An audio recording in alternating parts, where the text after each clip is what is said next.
Welcome back, everyone, to The Sensitivity Doctor. I had a fabulous conversation with an author that I have fangirled forever. Mary Marantz wrote an amazing book called Dirt, if any of you have ever read it. She also wrote Slow Growth and then a new book, Underestimated, which we talk about. My favorite part of this conversation is we unpack everything from perfectionism to overachieving to emotional intelligence and sensitivity, and how all of these things can collide to keep us stuck in perfectionism, and how understanding that perfectionism is really just a big, fat, boring liar. Learning about how perfection is boring was probably my favorite takeaway from this episode. And her energy and excitement and enthusiasm for the topic is so infectious. I just cannot wait for you to listen to this episode and how fun and engaging she is, because I truly believe you're going to walk away feeling like letting go of your perfection is an amazing way to step forward in your life. Enjoy. I'm really excited to talk to you because you have, like, your book that came out, I feel like aligns so well with things that a lot of people that listen to this podcast struggle with. Yeah. And also I read your first book, and so I'm fangirling a little bit. Nice. So Dirt you read. Yeah. Oh, nice. Probably Good. not your first. You've probably written more than that. I don't know. No, Dirt is my first. Yeah. There was Dirt, okay. and then there's Slow Growth equals Strong Roots, and then this one. Oh, okay. Yeah. Well, gosh, I don't even know where to get started because I want to ask you so many questions. Yeah. But I guess a good place to start would be, how did you get to here? Like, how did you even get into this field of writing and sharing stories and trying to help people? Yeah, I mean, I have known since I was 5, Amelia, that I wanted to be an author. I don't know that I even knew the word author at that time, but truly, that where we lived, in between where we lived and where some of our family lived, one county over, we would drive past the birthplace of Pearl S. Buck, and there's a little plaque outside, and she's the author of 85 books, Pulitzer Prize winner, Nobel Prize winner. I did not know that. Yeah. And I don't know, there was something about driving past that I felt like I kind of got this feeling very young that I was going to write books, and I was going to do it in a way that would bring honor to my home state of West Virginia. And so it's sort of always been the dream and the place where I knew I was ultimately headed. But I took, like most people do, I think, a very long way to get there. You know, I grew up in the single wide trailer in West Virginia, ended up at Yale for law school. Met my husband, Justin, while I was in law school. He had gone to RIT, which is the #1 photography school. We started a photography business together. When I went full-time, when I graduated law school, and I had the option to go full-time at 2 law firms, one in London and one in New York, or go full-time with our photography business, we chose the photography business. Obviously. As you do with a really, really expensive law degree. And we built that from the ground up for 15 plus years, and started from the very bottom and hit every dream we ever had for that business. And sort of at the height of that, then it felt like it was time to pivot and get serious. Pivot again, Ross Geller style, and get pivot. Yeah, exactly. Get serious about the author dream that I'd had. And so I was 5 when I knew I wanted to write a book, and I was 40 the year that Dirt came out. Wow. Yeah. That's so awesome. Yeah. I love the knowingness at 5, because someone once asked me when I knew I wanted to be a writer, and I had this really large closet growing up that was next to my bedroom. And it was, I don't even know why I acquired this typewriter, but I created this little typewriter desk situation and created just volumes of terrible books. Nice. So no, I do think sometimes there's a pull. I think especially if, did I catch this right in our exchanges that you are also a highly sensitive person? I'm not like officially diagnosed in any way, but I feel like I am. Yeah. Loud restaurants, loud noises, people being loud in movie theaters. I mean, I think probably these are things I'm describing that everybody would be like, yeah, that's annoying, but it's sort of like an irrational Like distressing. level. Yeah, distressing level. And, I feel very much like I think I'm an empath. And so being around people and sort of absorbing their emotions is very exhausting. And, I mean, I don't know. Obviously a lot more about it than I do. What are some other symptoms that you might be an HSP? Well, everything you're saying, first of Hmm. all, Yeah. and also this really amazing draw to things like the arts and being really Hmm. moved by them. And because of that, a Yeah. lot of people who are highly sensitive tend to be very creative Okay. and very tuned into their creative energy. And so that's what was making me think maybe, just Mm. maybe, Yeah. especially having that like passion at 5. Right. Yes, I say in this book, I was a decidedly different sort of kid. Uh-huh. I walked through the yard thinking in narrative. She picked up the toy and, it's worn fur, only proof it had been fiercely loved. And I'm also an Enneagram 4. So like Oh, that, okay. being, this deep appreciation for beauty and pain and the melancholy side and Yeah. originality and innovation and authenticity and individualism. I feel like a lot of that stuff probably also, has parallels to highly sensitive. It's funny because I don't know all the Enneagram numbers, but I have a client who speaks in Enneagram, like Yeah. when she talks about herself. And so finally I said, okay, I'll do the test. Send me the test. Yeah. Did whatever she wanted, this test she wanted me to do. She said, this is the one to do. Also a 4 Okay. All right. with, I think, like a wing of 7 or I don't know, something. But it Okay. was so funny because when I went into the appointment with her the next time, I said, okay, I finally did the test. I know I kept saying I would do it. And she looks at me and she goes, you better not be a 4. And I'm like, are you going to fire me if I tell you I am? So Wow. Because I she's know. also a 4 or No, I think oh. she's, what's the one that's like a super deep questioner? Is it like 9 or something Oh, like maybe that? the Challenger, the 8. Maybe, no, 6. Oh, What's yes. 6? What's 6 is 6? like I see all the possible ways that there could be disaster and calamity all around me. and, Yes, and I'm very yes. loyal, but I also am just like I see all the worst case scenarios. Right, that's her. Yeah. And so, Nice. so maybe she was worst case scenarioing the number 4 Right. Enneagram. I need to get an Enneagram like specialist on here sometime Yeah. to Yes, I can unpack it. recommend a couple of them actually. Oh, There's some no, really good ones. please. That Yeah. would be So Ian Morgan amazing. Cron is a great general Enneagram Okay. specialist. And then Krista Harden has a podcast called Enneagram and Marriage. And she's phenomenal. Oh, And okay. I was just on her show and she was just on my show and you would love her.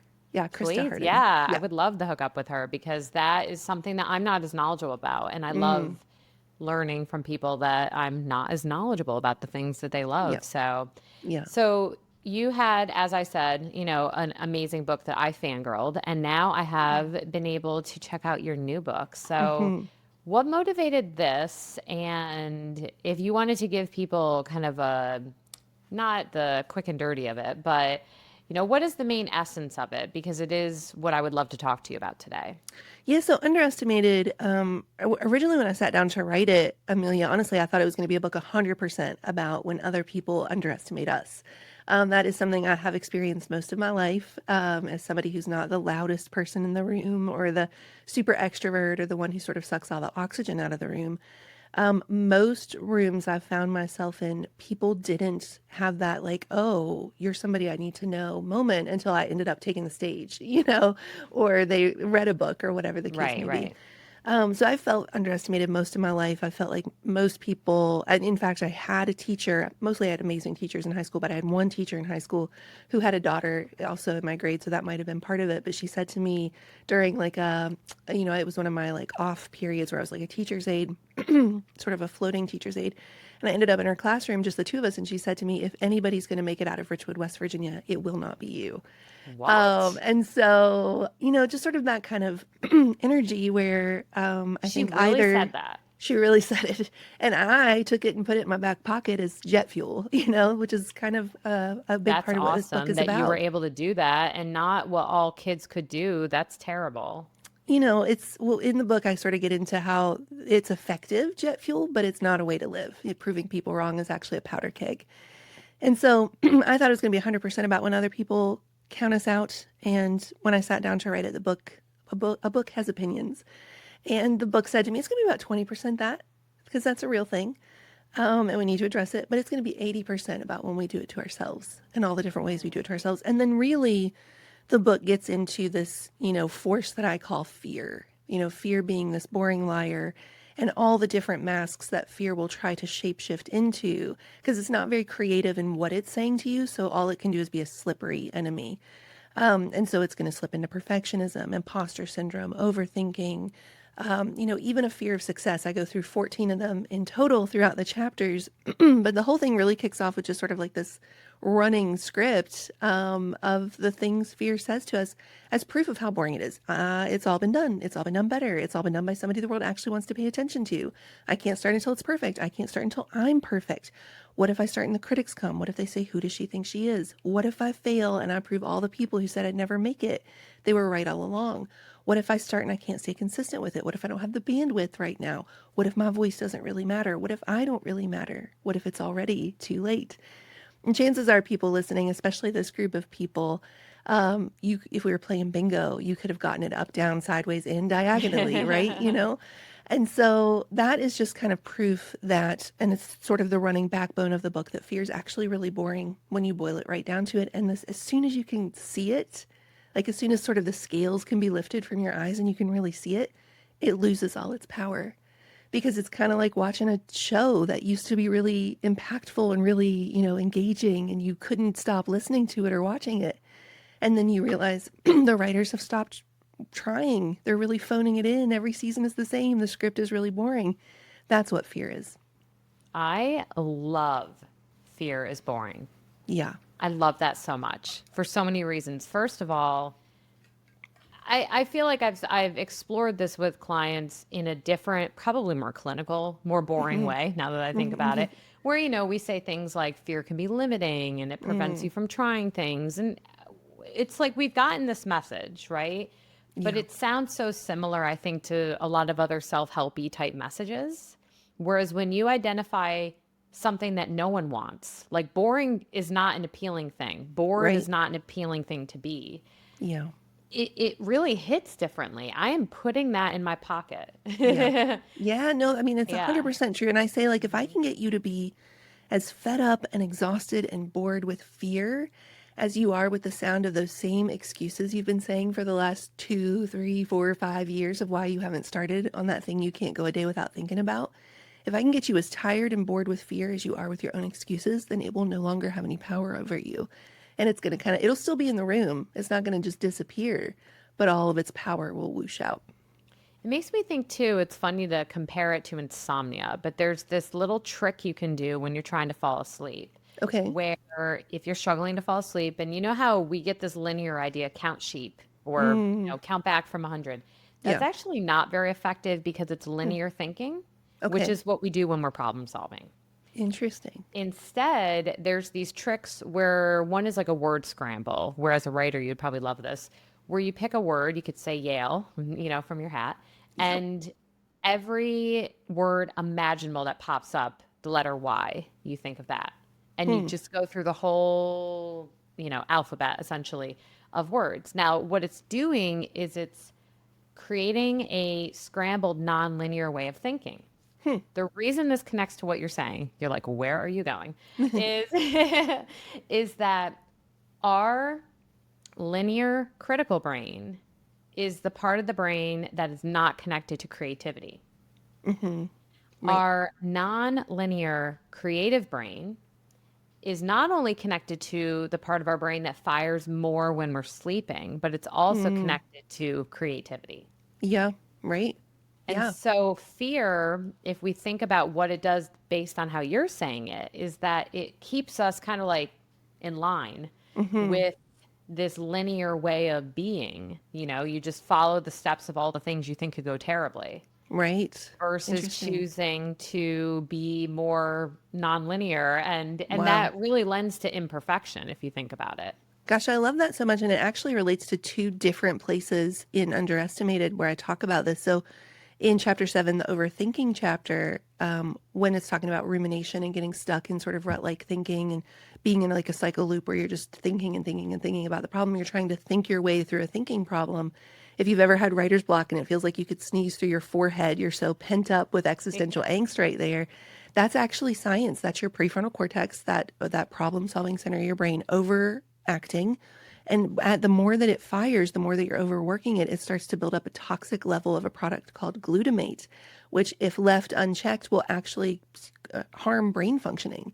And so your Wow. brain will amygdala hijack into that more limbic place where conceptual blending and novelty seeking and innovation happen, Right. not just as like a instant gratification distraction, but to preserve what's happening in the prefrontal cortex. So that's That makes one thing sense. that's happening there with in terms of, you cannot think your way through a thinking problem. You cannot linear your way to sleep. Very similar parallels there. You cannot linear your way to innovation. The dots connecting in ways you've never seen them connected before. That's happening in the conceptual, the novelty seeking and conceptual blending part of your limbic brain. And that brings me to the second one, which is, I quote, is Stanislaw Bachrach, which is quite a mouthful. Is Stanislaw Good Bachrach. job getting that. Thank you. We practiced that for the audiobook quite a bit. He wrote The Agile Mind, and he compares this. He says, when we're kids, our thoughts are like water, free flowing and blending seamlessly, without restriction. But then we go to school and they tell us to put our bags in the cubbies and to organize things color coded and learn the rules and stay in line. And we begin to become more like ice trays where our thoughts are compartmentalized and frozen and no longer blending. And so part of the goal is to get back to a place where our thoughts can just interact, the way that paint would, Right. if it were just blending into one another and creating new colors. When I think about your book, and I love all the analogies you just used, do you feel like it aligns? I'll ask the question, then I'll kind of tell you the reason I'm asking, because I really would love to know your thoughts on this. Do you feel like it aligns well for people with ADHD and Mm, neurodiversity?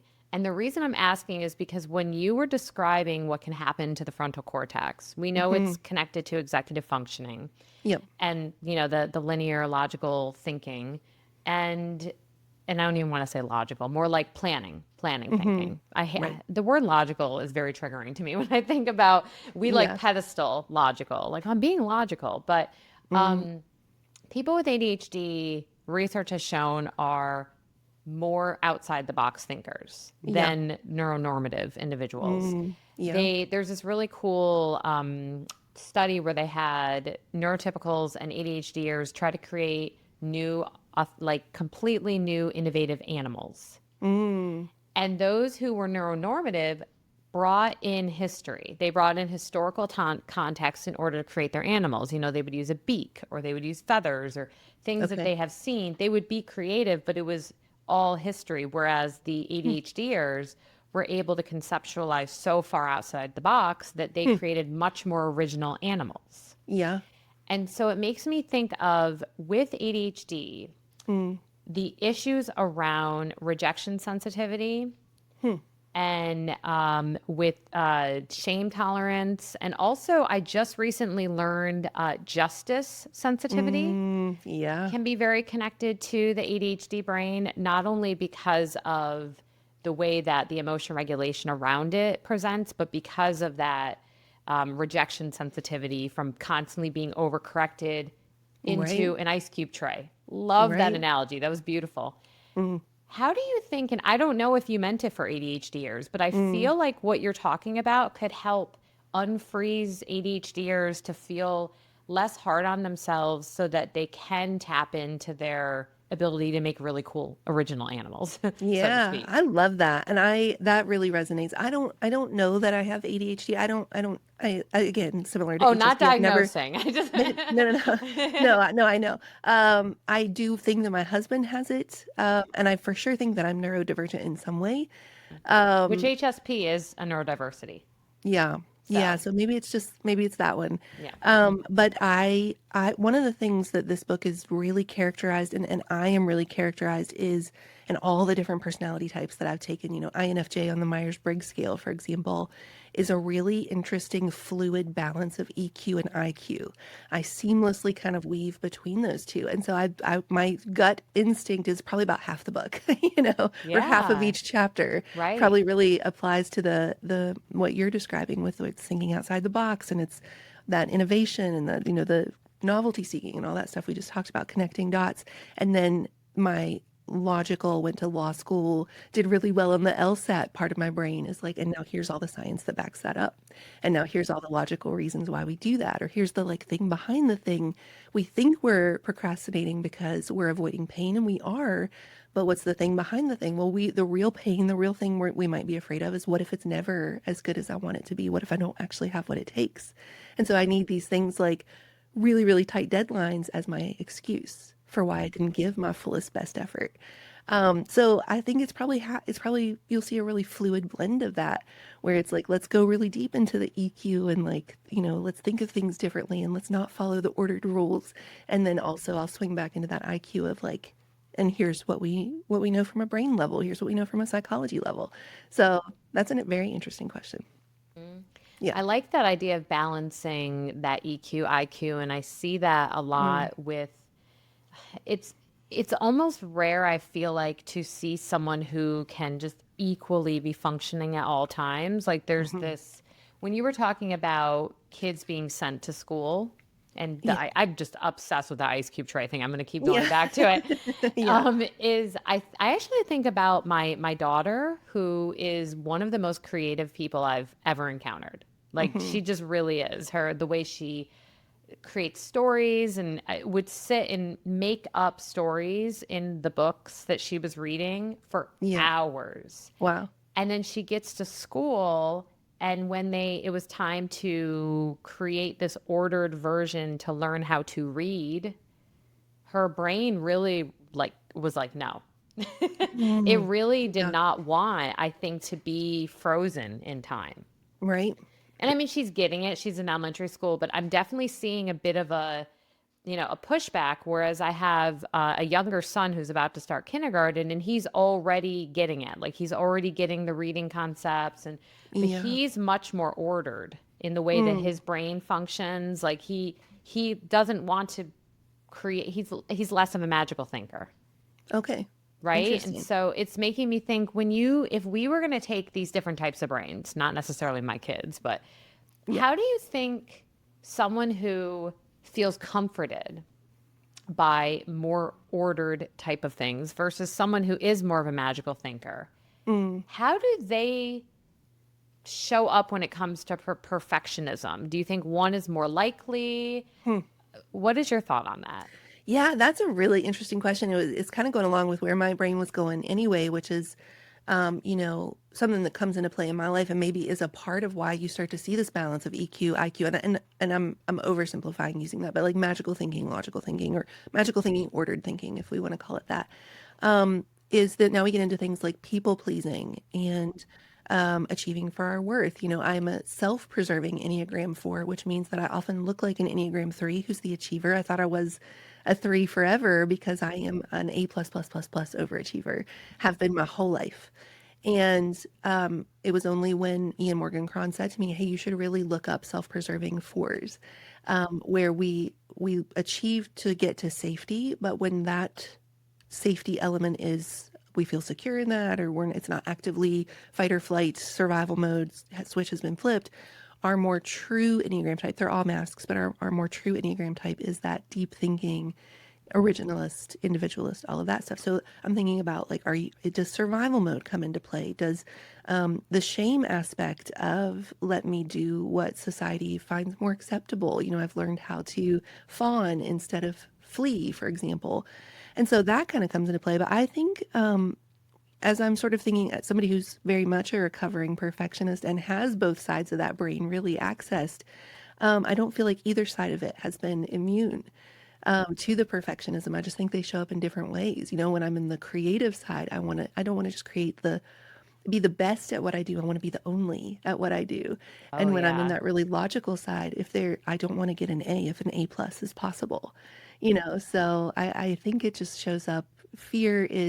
The only kind of like slippery side of fear is one of the things I talk about in chapter 2 is it's going to attack you at the crosshair intersection where your gifts meet your story. That if I were to just use my gift of words and put together pretty sentences, they would not be nearly as impactful as they are when they are informed by the empathy derived from a hard story. And so I think fear is not creative in the sense of coming up with new material, but it is creative or at least slippery enough to know how to personalize it just enough based on our stories, our gifts, the brain that we're operating with. But ultimately, when you boil it down, it's telling you unless you're perfect, you'll be abandoned, you'll be rejected. You know, yeah. So do you think that when it comes to perfection, why it seems like it almost seems appealing to some people? Oh, 100%. 100%. So I had a lot of fun with the chapter titles. Amelia, I'll tell you that. And, so I'll give you just like a little smattering. Chapter 1 is starting over is a rolling boulder.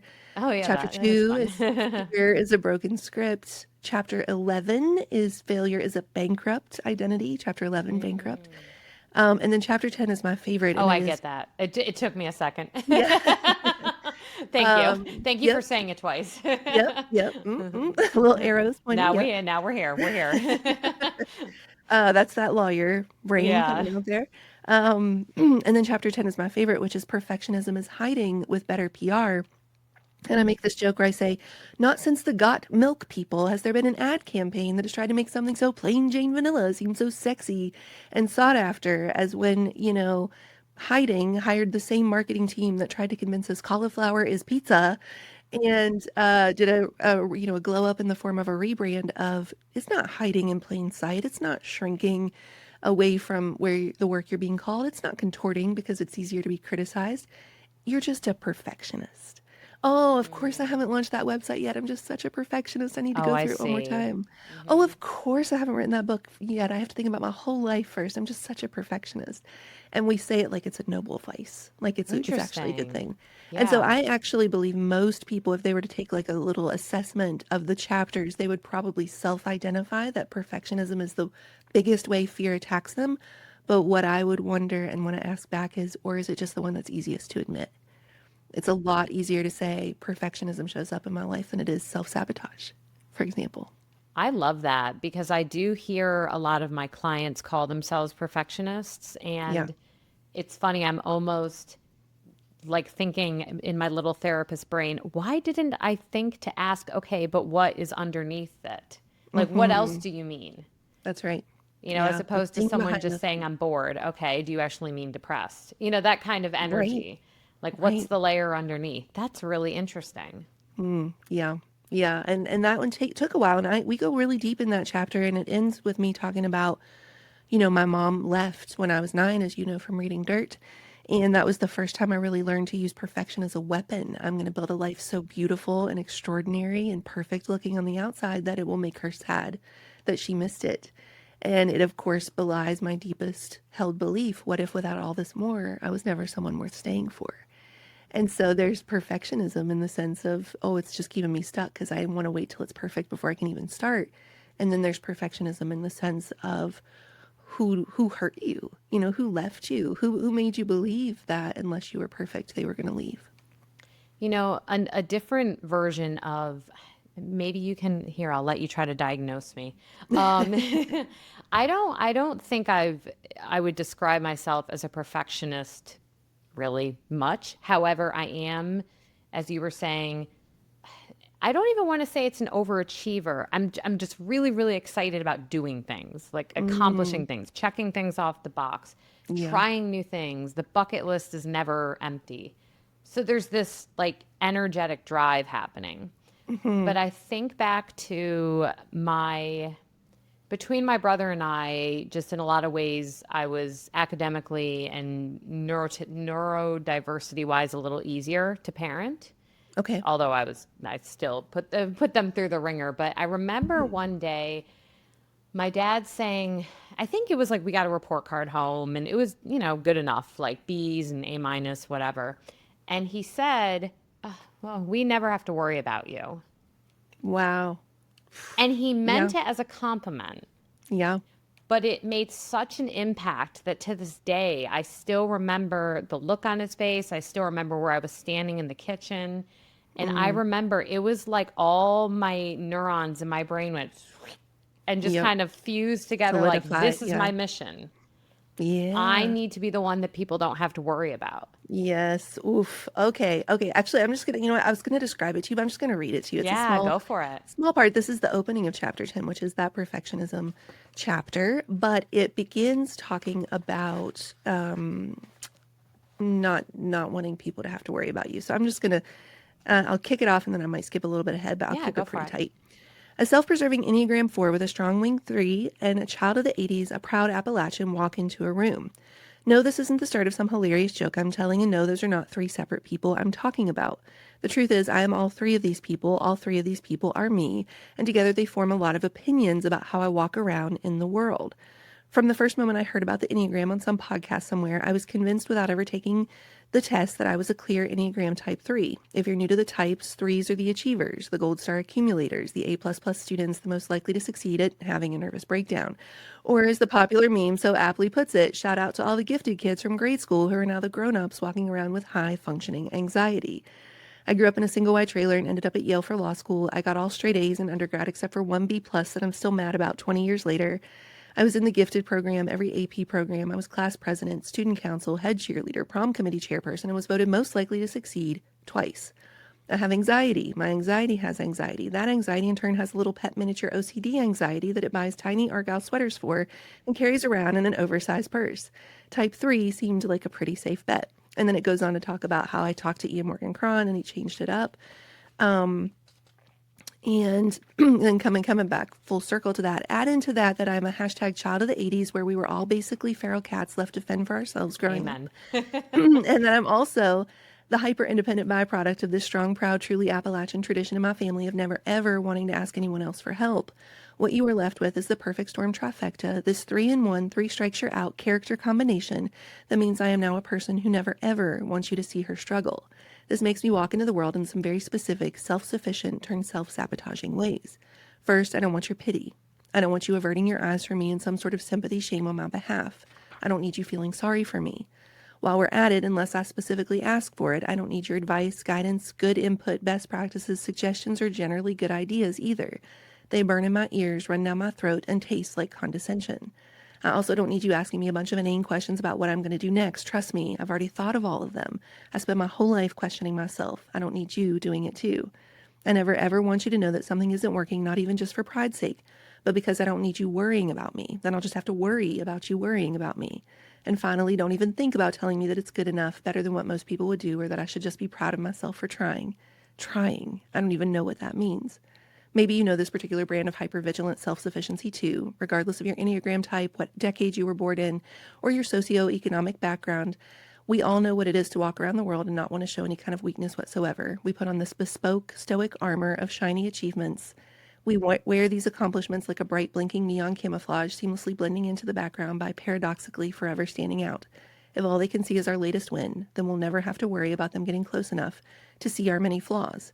As you can imagine, this leads to a very lonely existence indeed. It turns out priding yourself on not needing people is a great way not to have any. Wow. So that I super understand. I super understand that feeling of I earn love by not being a bother. I earn love by not needing extra attention. I earn love by not needing help. And I never, ever, ever want my family to know anything isn't working. Wow. Yeah. So what do you do with it? Yeah. That's a big unraveling of perfectionism. It's a big unraveling of this realization that we chase perfectionism because we don't want to be abandoned or rejected. We want to finally be, we think if we're perfect enough, we'll finally be accepted, chosen, find belonging, be loved. Let's just call it what it is. We think if we're perfect enough, no one will ever leave us again. But then we finally start to take notice that perfect, this most put together person in the room persona we're putting on, which I think you'd really love my second book, Slow Growth Equals Strong Roots. It's all about achieving for your worth and the Okay. next shiny star, and how to stop doing that basically. And so, Oh, it's so funny. I have to tell you, the second you said how to stop doing that, this inner part of me was like, well, what if I don't want to? Like, what happened? okay, okay. So let me finish this thought and then just Yeah, remind me yeah. the thing is say the wolf. I don't know what that means. Okay, say the wolf. Okay, so we start to pay attention to the fact that the shiny persona, shiny is actually a stiff arm. It's a Heisman pose. It's holding people at arm's length. So paradoxically, we're trying to bring people close enough to us by being perfect, but we realize we are actually holding them away from us, and that it's vulnerability. It's these small but important commitments of vulnerability, and seeing that people don't turn away from us or feel sympathy shame on our behalf, or they avert their eyes because they're embarrassed on our behalf. and that it actually draws people closer to us. The wolf thing is in slow growth. So in Dirt, I talk about, as you remember, the girl in the red cape being chased by the wolf, and we realize we are the girl in the red cape, but we're also the wolf. I just have to say that is one of my things about your writing that I love so much is the way that you can tell stories with incredible visuals and not Thank you. overdone visuals. You know, you sometimes you'll read it and you're like, and then the stars were at the northeast and it's just like, okay, I get it. But Right. yours are it's very tight and succinct and beautiful, but Thank you. I love it. So I just had to say Thank that. you. A So in slow gold growth, star. right here, it speaks right to my heart. In slow growth, I revisit that scene, but this time from the perspective of the wolf. You know, I've yet Oh. again chased away this version of me I was born to protect. And there's this part where I say, you know, for every hard story person I've talked to, the fear that we have is, what if I do all this healing and I end up losing all my drive in the process, I've right? So heard in that a that lot. section, Yeah. I talk about like, you know, at a certain point, the big bad wolf becomes afraid of us. Like we learn how to twist that thorn in its paw because if we don't want to stop running towards success, then it can't stop chasing us. So what if we get healed and then we lose our drive, we lose our ambition? Do we have to become ordinary, average? Will we just disappear altogether? So I feel like that, I think it would be really interesting, just based on some things you said about the Enneagram, based on that knee-jerk reaction of like, what if I don't want to? I would be really curious to see if there's some self-preserving in whatever Enneagram type you are. Yeah. Now I really want to dig into Yeah, this more. yeah. In the four, especially in a four, I think Right. those of us who are fours are particularly prone to self-preserving. What do Yeah. you think about that fear about losing drive? Because I don't know if you know who, I think you know who Britt Frank is. She wrote Align Yeah. Your Mind. Yeah. I Yes. love her. And Me she's too. come on here a couple times and we were talking about, in her book, she was talking about the difference between like the coach critic versus the, Yes. right? So there's this Yeah. part of us that can actually still push us, but it's in a constructive way Yes. versus the part that really, you know, cuts us down and makes us feel terrible in the Right. motivating. I'm Yes. curious, based on a little, and luckily because you know what I'm Mhm. talking about and you know her, Yeah. how does what you're saying work with or work against what she was saying? Yeah, I think it super lines up. And I quote Britt I actually quote her in the procrastination chapter, but I had her on my show and we talked a lot about Align Your Mind because it was just about to come out. And so in the inner critic chapter, it's actually both kinds of criticism. So chapter 12 is criticism as an inside job. And it's talking about when we're being criticized by other people. I get into inherited limiting belief leaks from our families of origin. And then I start to talk about, you know, the inner critic. And there's this really fun part, one of my favorite parts in the whole book, where I name my inner critic Dear John. And I talk about, Oh, you know, like Dear John wears khaki pants or jeans crisp and creased from the iron. He wears like, you know, these beige shirts in a crisscross pattern, but nothing too bright or bold or vibrant. right. And that Vineyard Vines nonsense for him. Only colors like, you know, taupe and ecru, these things that remind me never to color too brightly outside of his boring beige lines. And I go on and on and on to describe Dear John, and I get to the point of basically true to his name. He wants to get me to break up with my biggest dreams before they become a bother to anyone else. And so I think the first wave of confronting your inner critic is the version you've always known it as this bully, and there being a certain grief to how you have allowed this part inside you to speak to you. But then we kind of go the thing behind the thing and we get into, I quote some material from Dr. Martha Sweezy, who's an IFS, internal family systems therapist expert, and she has a script that she walks people through, part of which is to ask your inner critic how old it thinks you currently are. Oh, how old it And thinks you are, not how old yeah, it is. That's well, so interesting. interestingly, when Oh, I okay. talked to Britt about this in her episode, that was her question. Is like, we should also ask the inner critic how old it actually As is. an IFS therapist, I think that's why my brain went there. Yeah. Yeah. Yeah. So, you know, for Dr. Martha's part, it was like, you might be surprised to find out it still thinks you're 5 years old or however old you were when it was born to protect you. And Interesting. to Britt's point, she said, we might be surprised to find that the inner critic is 2 or 3 years old old, just a toddler having a meltdown, and it's Right. screaming, I hate you, but really it just needs a cookie and a hug. And so I think it's like that. It's like when we first grieve and confront the bully, and then it allows us to go a layer deeper into that place of empathy, where we see more of that coach personality that's saying, "Listen, we were really hurt once because of this, and I'm going to do everything I can to keep you safe." And I think there's just a lot more gentleness, and the science sort of tells us that the more gently we confront that inner critic, the more it relaxes and make some room for us to show up as the grown up who can be trusted. So do you think it's a myth that allowing the inner critic to relax a little will make us lazy? I do. I'm that's growth on my part Oh, because okay. Well, what in was that that like for chapter, you?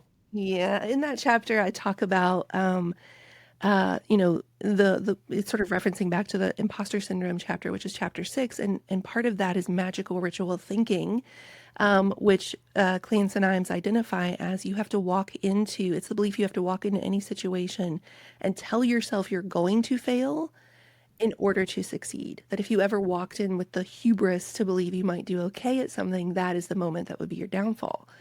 And so, in a sort of full circle moment to the inner critic, I talk about how most of us are under the belief that how hard we are on ourselves is the most interesting thing about us.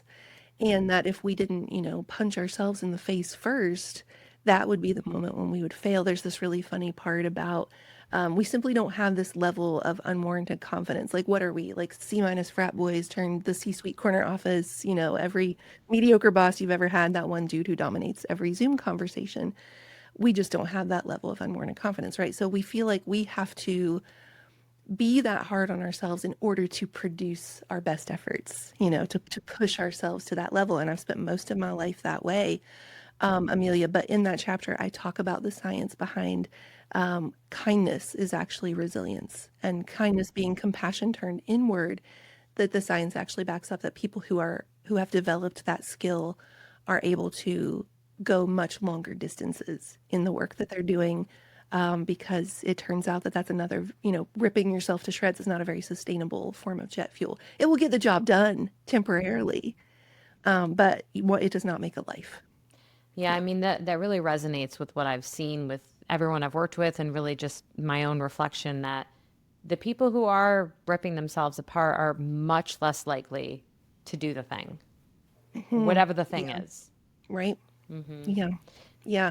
I was hiking once. This was like 2 years ago. There was a group of authors that they brought us together in Arizona as sort of like a mastermind type retreat. And we went on this really intense hike one of the days, and it was Arizona, so it was like 100 degrees out. It was Lovely. boiling. And inevitably, we sort of kind of, the really Fit intense ones. competitive Yeah. people, fit Yeah, ones, were yeah. super at the top or whatever. And we sort of, ended up kind of dividing into smaller groups.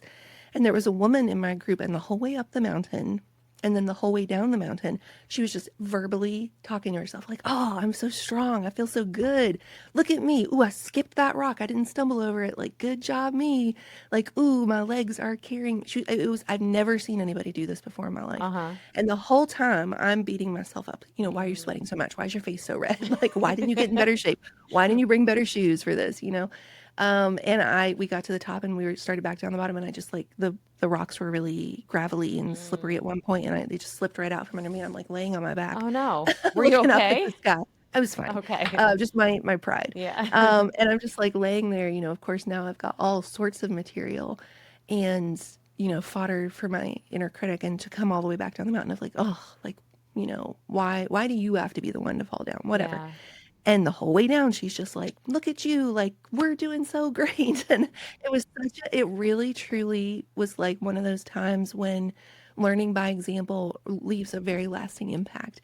And we get back, we're in the same car together to go home, and she's not tired at all, and I'm exhausted. We've done the same climb, we're around the same level of fitness, I would say. And I think it was just all of that mental exhaustion of what I was saying to myself versus what she was saying to herself. It makes a lot of And I swore right then sense. to be better to me, my friend Mary, Yeah. Yeah. It makes sense when I think about the science of compassion, actually, Mm. and that compassion reduces inflammation and increases our Mhm. immune response. And That's right. so if Yeah. you're in a self-compassion language, if that's where you're making the choice to be on a terrible hike or a Yeah. situation, whatever it is, then even your body will very quite obviously respond to that. So that's so Hmm. interesting that you were saying her and you were both, similar fitness levels, you did the same hike, and yet the mental exhaustion of being hard on yourself That's right. made Yeah. it perceive it's such a different experience than she had. Yeah. It sounds like people, anyone listening or people who are reading your book, really at the end of the day can make a decision like what kind of experience do you want to be having? Hmm. Yeah. And I mean, even if you're not yet in a place, and I hope that you are, but just to speak it to this from how my brain works as well, even if you're not in a place to do this for yourself yet, Yeah. do it to be able to go the long haul in your work. When I really burnt out, I burnt out hard after my second book, Slow Growth, came out. I burnt out hard in law school. I burnt out hard at various times in my photography business. And you know, I used to joke that people think burning out is like coasting to the side of the road because you run out of gas. It is much more like hitting a brick wall at 90 miles an hour and then the Agreed. transmission falls out. And so it's a very brutal experience to be truly burned out. And I became very aware of, this is getting me these quick jolts forward, like an internal combustion, using proving other people wrong as jet fuel, for example. But I am not going to be able to go the distance on the things that I feel like I was put here to do if I don't find a more sustainable way of doing this. And that in turn turned to, oh, right. And I can also do it because I actually like love me and I want to be kind to me and I want to take care of the houseplant that is Mary, and it shouldn't have to have been that way. I shouldn't Yeah. have had to, justify it as the work first, but it was a really good like gateway to caring for myself more. So for the super overachievers who are listening, maybe just put it in terms of your purpose first, Right. but ultimately get to that place where you are worthy of that kindness. I mean, it makes sense when you consider that if, for example, something like trauma is the Mm, catalyst for why someone has these perfection patterns, yeah, those individuals are usually not taught to think of themselves first. that's right. The parts of the brain meant to be creative and self-motivating, they're pruning off when they are not the things that are keeping you helping you survive. And Yeah. so I think there's nothing wrong, and I see this so often with starting externally, and whether it be for, like you said, your work, or maybe someone Hmm. says, you know what, I'm going to do this as an example for my kids, or I'm Right. going to do Yeah. this because it's better for my marriage, or Hmm. whatever the external force is, to lay down that neural groundwork to hopefully then allow you to feel that second layer and level of it where it's Yeah. for you Right. I love that. I holistically. love that. Yeah. It makes That, me yeah. think of this really cute moment, full circle, beginning of episode, end of episode. I'm bringing my 5-year-old up, but have you ever heard? I don't know if you're around kids or if you have kids, but there's something called Cosmic Kids Yoga. Have you ever heard of it? No. It's so Uh-uh. adorable, and it's Okay. I think she's Australian. I don't know. She does yoga for kids, and she has these really fun backgrounds, and she teaches them things like resilience and compassion and being imperfect.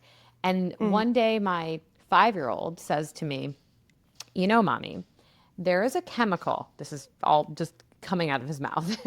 There is a Wow. chemical that gets released in your brain when you encounter something that's hard. And when Hmm. you say something positive like, I can do this, another chemical comes and washes the other chemical away so you can do it. Wow. I Wow. know. And I just was like, what an amazing thing to start like laying the groundwork for Right. so Hmm. in the beginning stages of life. So Yeah. I love That's good. everything that not only your book says, but really even just the way that you put the message out there. I feel like you're giving people, that good chemical. Yeah. Oh, I love that. I love that. Do you know what the chemicals are? Maybe we'll have to Google it. Well, what I would imagine would be Mm. if we think about when we're encountering something difficult, we're going to have more stress hormone. So Mhm. cortisol Yeah. would probably be Cortisol, yeah. more of the driver. But when we think of something that's motivating, even just having self compassion increases dopamine.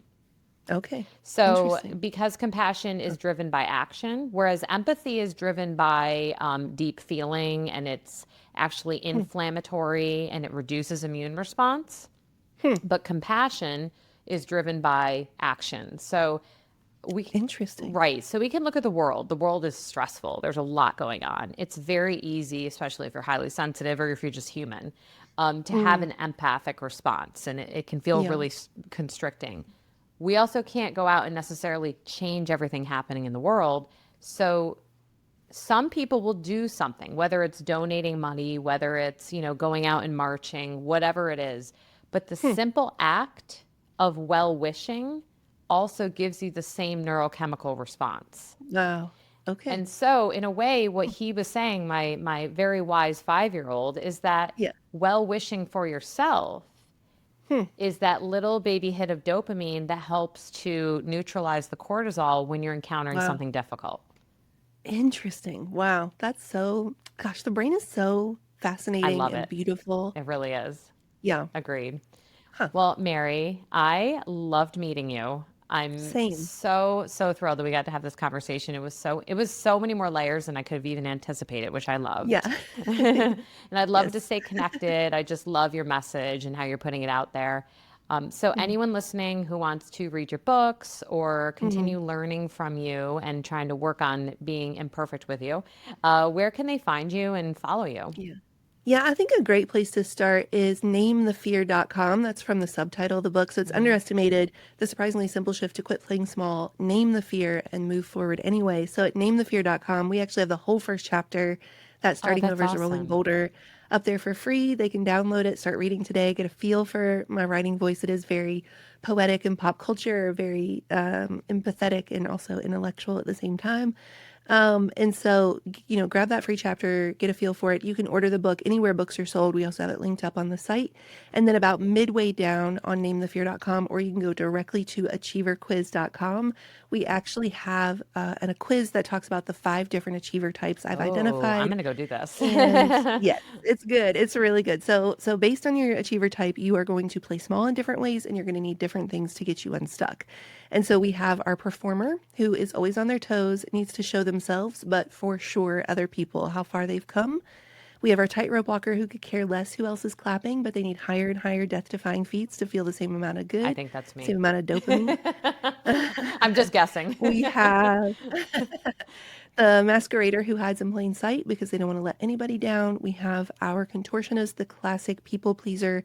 We contort because it's easier than to be criticized. And our illusionist in the distance believes that all the conditions to begin and they themselves must be perfect before they can even start. And so at achieverquiz.com or halfway down on namethefear.com, it's like 2 minutes to take the quiz, Yeah. 10 minutes if you overthink it, 10 super light and easy questions. And then in true Mary form, we go very deep with the results. And I'll tell you what your type is, how you get stuck playing small, and how we get you moving forward. That is so Oh, and then cool. at Mary Marantz on Instagram, come tell me what your achiever type is, what type you get. Okay, I'm definitely going to Yeah. take the quiz. I Nice. intuitively believe I'm the tightrope walker because, Okay. like I said, I love the tick, tick, tick, tick. But once I Yeah. do it, I don't necessarily need someone else to say good job. It's weird. Wow. Yeah, That's our rarest type. I So that's well, really I'm special. I'm a I'm a geo in the forest, but so I'll definitely let you Nice. know, and I'll make sure to link those in the notes so that anyone Nice. listening can go straight to those quizzes. And I'm Yeah. definitely sharing. I love sharing those little quizzes with my clients all the time. Like, what's Nice. your this type and that type? It's fun. Yeah. I mean, we know not to overascribe, but it's just a fun way to Right. inform and learn about yourself. So Yeah. I get a awesome. lot of emails from people who said, "Why did I cry when I got my results? Like, Oh, what, like, how are you reading my diary? Like, oh my get out of my email." gosh. Yeah. So the results are very surprisingly illuminating. Well, and the Yeah. funny thing, the first job I ever wanted was to be an acrobat in the Barnum and Bailey Circus. No way. I was No obsessed with way. seeing the tightrope walkers. So All right. I'm Well, there dying you to tell you what go. mine was. Actually, Wild. I'll tell everyone in the in the notes what mine was. So, Nice. oh, Mary, thank you so much for joining me and Yeah. just supporting and everyone listening and putting yourself out there. And you'll want to go do the HSP scale now. I'm very curious what your number Yes. is. Yeah, I do. You'll send me a link for I what's the best place to will do for that. sure. Okay. Okay, Excellent. awesome. All right. Well, I hope everyone enjoyed and please be well, everyone.